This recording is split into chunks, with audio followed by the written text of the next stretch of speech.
wohwe screen any abu say news alert GH1 TV flyer no if from Makache, that is a source. And Boahen, former signal bureau director ko PM court.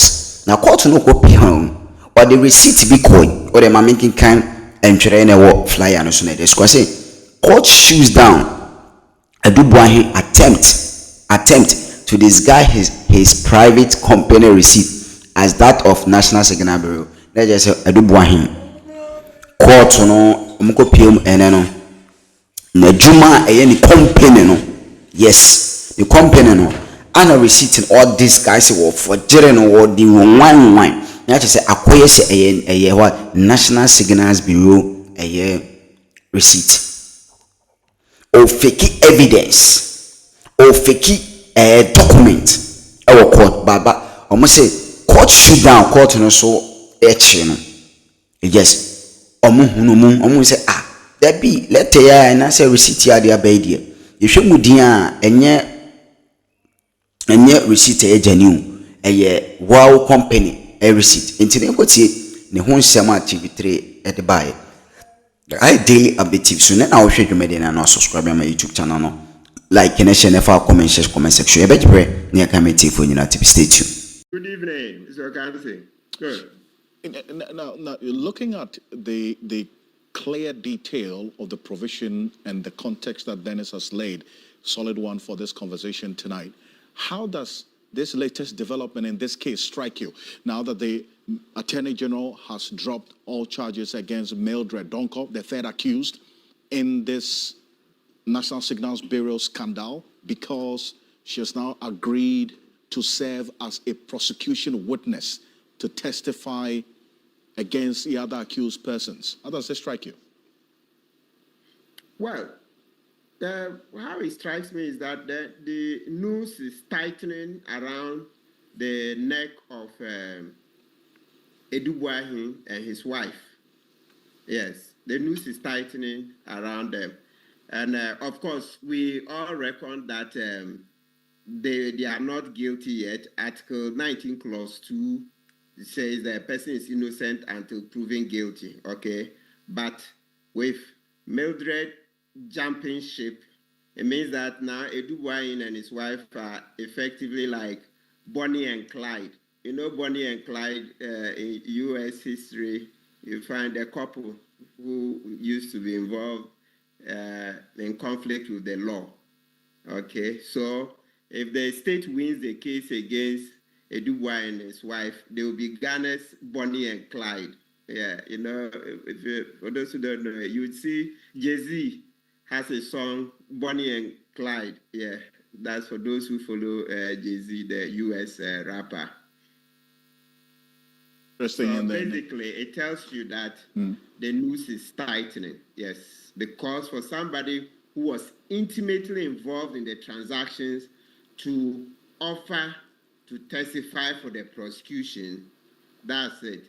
Except also, I mean, because we are discussing law, let's also bring the other side of the coin, which is that usually for lawyers, it's not mandatory in all cases. There's this old evidence teacher, you hear Jekedako.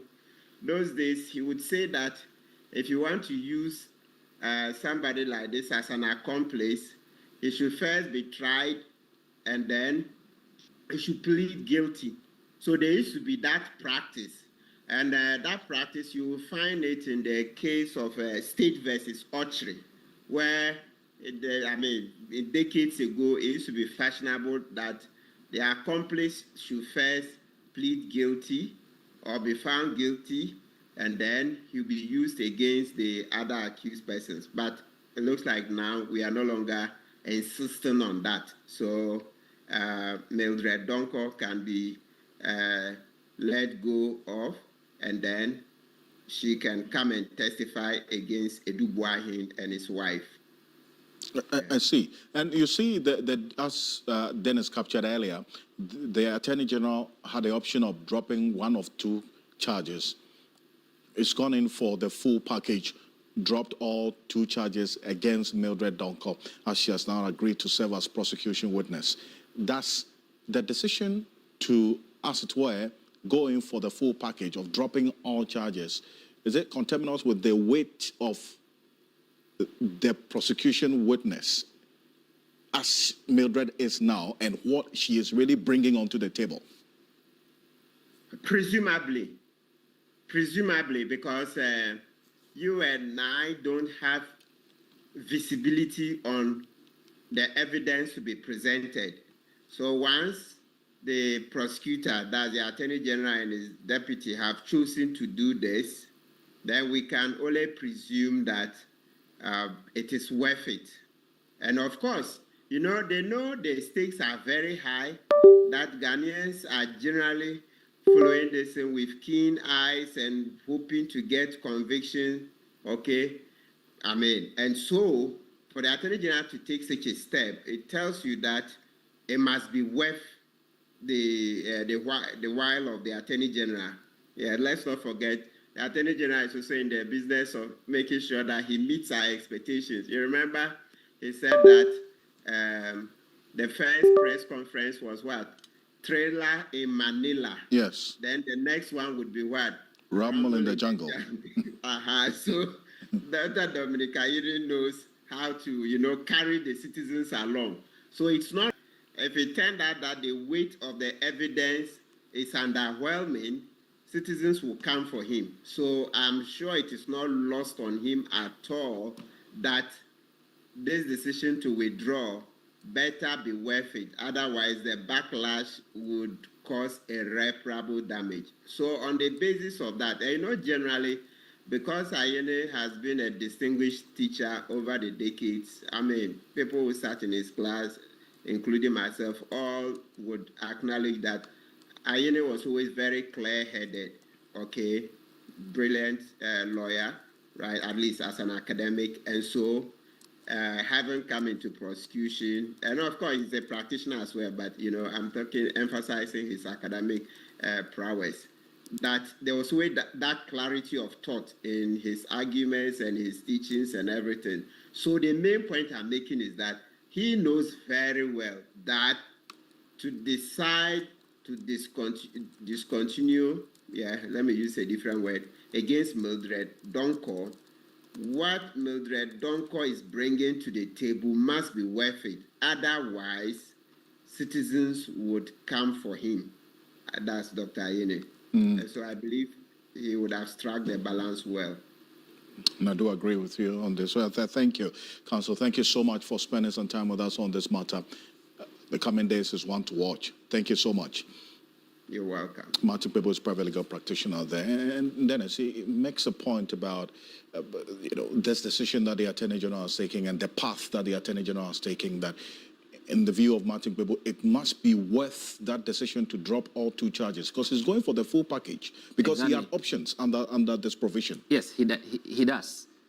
But he has chosen clearly what he thinks is the best for him. But Alfred, let's also mention that we are picking information as to the kind of testimony that Mildred will be giving in respect of this matter. She'll be testifying along the lines of how she met the other accused persons, i.e., accused person number 1 and 2, Boahen and the wife.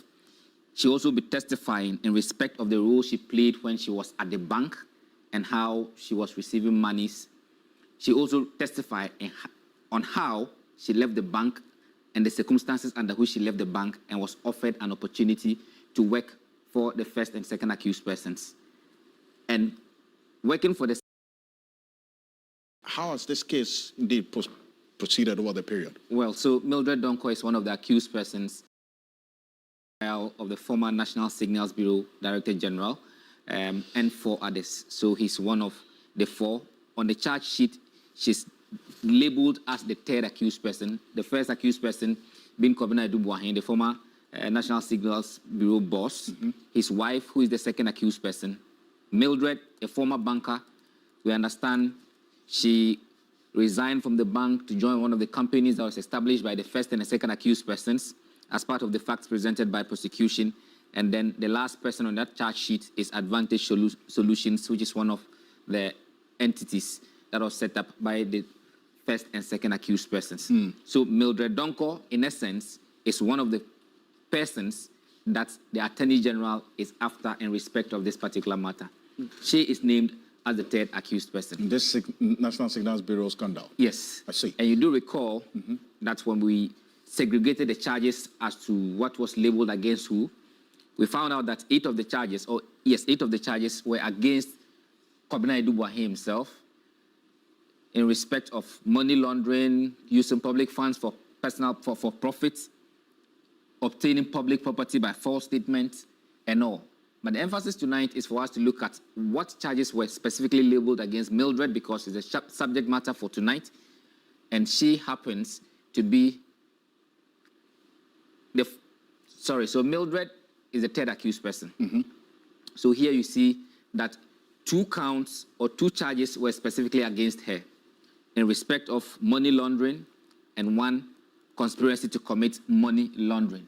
So what we are learning now is the fact that the Attorney General has taken a move to drop these charges against Mildred Donko. In exchange for that, Mildred Donko is now going to be a prosecution witness. What it means in essence is that she will be testifying for the states. And what that also means is that she now gets to testify against persons who were her co-accused. So that's the latest development we're getting now. I see. And this is the notice of withdrawal from the Attorney General's office, indicating, as we have it, take notice. We've got exclusive detail of this detail. That the Honorable Attorney General has, pursuant to Section 59 of the Criminal and Other Offences Procedure Act 1960, Act 30, we'll look at what's contained in Section 59 of Act 30, that withdrawn Mildred Donko, the third accused person herein, from prosecution in respect of all the charges brought against her in this case. So this is the notice. Hopefully tomorrow, this will be moved and properly be dealt with. She will be taken out, and then the next processes will be on the docket of the courts. What this all means is that, together with this, is her witness statement. Now a witness for prosecution. Remember, we have also looked in other episodes the kind of witnesses the prosecution intends to put before the court. In fact, those witness statements have already been filed. True. So this will also go on to add into that, including a driver who was said to have been facilitating the movement of money from the first accused person to Mildred, who is said to be a banker at the time. So that is exactly what is happening now. You know, it's an interesting development because of how the context that you put it. The fact that now this third accused is now going to serve as a witness for the prosecution, in this case, the Attorney General, against these persons that she was earlier standing trial with. And that effectively leads to the charges against her being dropped. So her plate has been wiped clean. Yes. To the extent that she's agreed to serve as a prosecution witness. But let's look at what is provided for under Section 59 of the Criminal and Other Offences Procedure Act, as stated in that notice by the Attorney General. It talks about withdrawal from prosecution and preliminary investigations. So when you look at 59(1), it says that in a trial or preliminary proceedings before a district court, a prosecutor, with the consent of the court or on the instructions of the Attorney General, at any time before judgment is pronounced or an order of committal is made, may withdraw from the